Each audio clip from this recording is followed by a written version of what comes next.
Hi guys, it's Katie. Thanks for stopping by. Tonight for dinner, I'm going to make a Japanese steakhouse inspired salmon grain bowl. This is something that I sort of developed or invented a few weeks ago. I just picked a few of my favorite sort of iconic flavors that you would see at a Japanese steakhouse. I put them together into a grain bowl and my family really liked it. So I'm going to make it again tonight and I'm going to bring you along to show you how to put it together. I'm going to go ahead and start with prepping the things that can be prepped ahead to make dinner time a little bit easier. I'm going to start by making a dressing. Alright, so I'm going to start with making the salad dressing. I'm going to use my blender to put it all together, and I will link the original recipe in the description box below. I do tweak it just a little bit, which I will show you. But this is just like a Benihana copycat. There's a few versions online, but I just basically chose the first one that came up and my family liked it, so that's what I'm sticking with.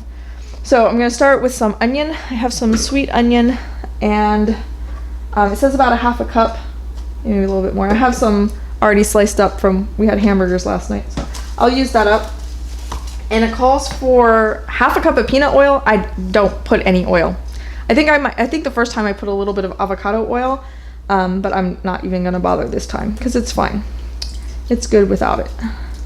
So here I'm putting in some rice wine vinegar.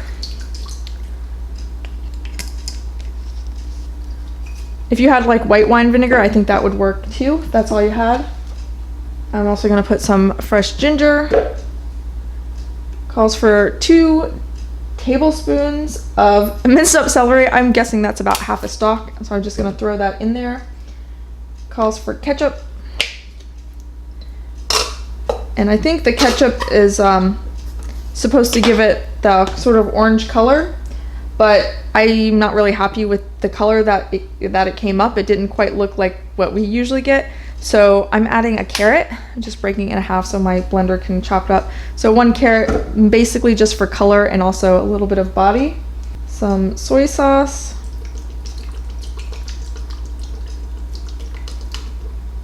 Some sugar. Some freshly squeezed from a bottle lemon juice. And some garlic. I'll just use the garlic powder. Some salt. And a little bit of pepper.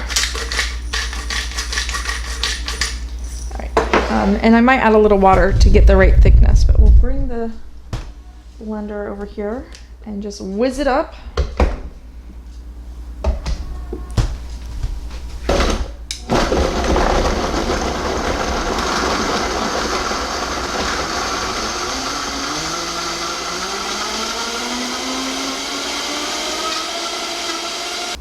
So I'm just going to taste it. Put a little more onion and a little more soy sauce, and I think it'll be perfect. Okay, so I'm going to transfer this into a little container.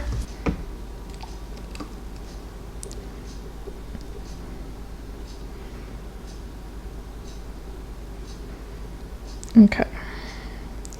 And aside from a little bit of sugar in there, this is a pretty halfway decent dressing. I didn't put any oil in it. I guess the original recipe has oil, but anyway, we really liked it just as is, so that's how I'll do it. And I'm gonna put this in the refrigerator and let it sort of chill and have the flavors come together, and I'm gonna get some other things ready. All right, next up, I'm gonna do some Matchstick Carrots. I have this Julienne Peeler. I actually got this at Lidl. It was only, I think, $1.99. But you could also use like a mandolin or just cut it up by hand into matchsticks. You could also just grate it like on a box grater, but when it comes to grain bowls, I feel like because a lot of times they're just really simple ingredients and just kind of, everything is about the texture and the presentation.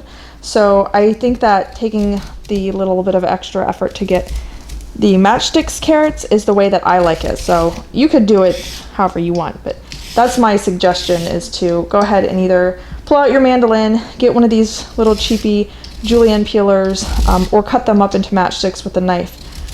You can also buy carrots pre-cut into matchsticks, so as long as they look fresh, I think that would work as well. But I really like this. I'll try to find one on Amazon I can link below, because they don't have to be super expensive and they do a really good job. And it's a lot easier to whip this out than my big old mandolin. I'm just gonna get a nice little pile so that when I assemble my salads, I'll have plenty for everybody.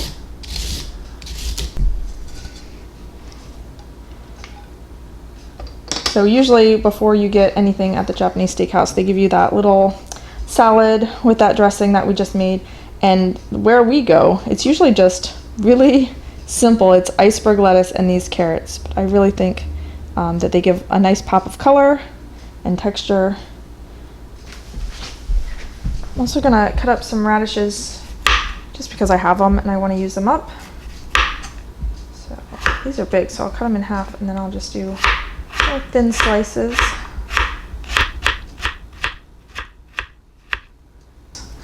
Cut those in quarters, they're pretty big. But like I said, I had these radishes and I want to use them up. And I think they'll be a nice addition. Okay, and the last sort of salad vegetable topping is I have some scallions, and again, I just want to use them up. So I'm going to cut these sort of on the bias, diagonally.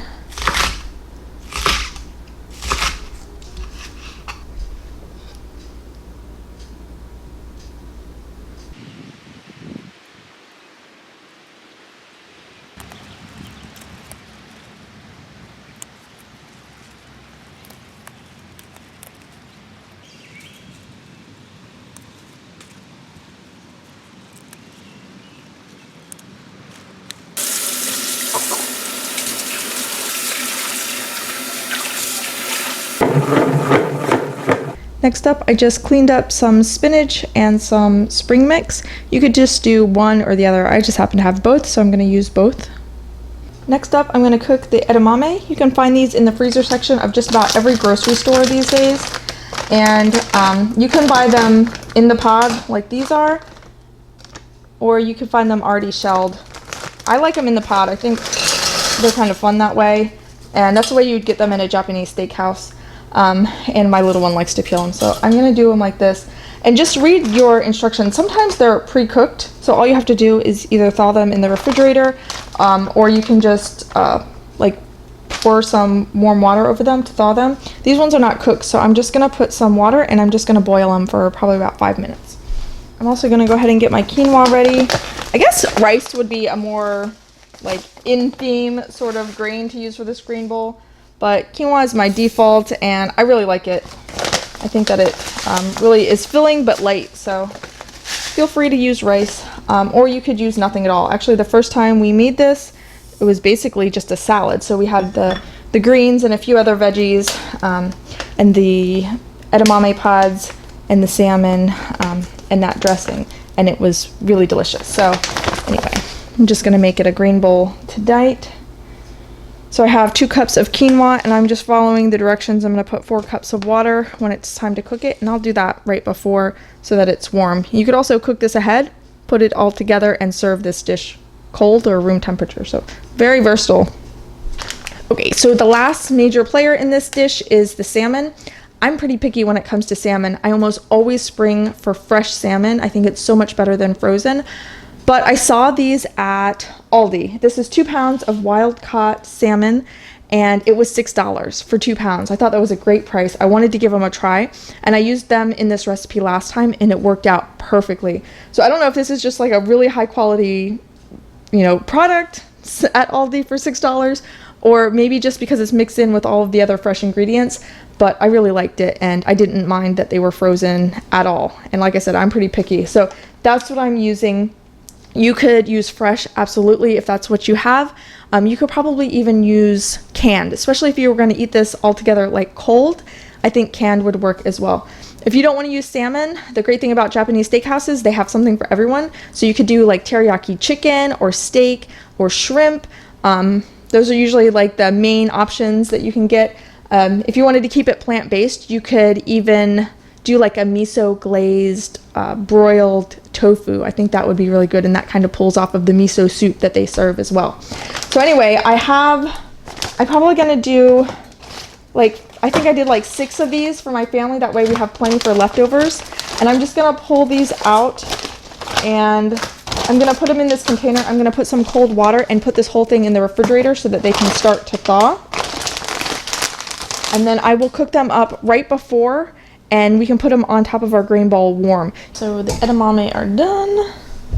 Just going to strain them here. I'm gonna put a little bit of salt. You can either salt the water or you can salt them after they come out. Just depends on how you want to do it.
I squeezed it from the bottle, get it?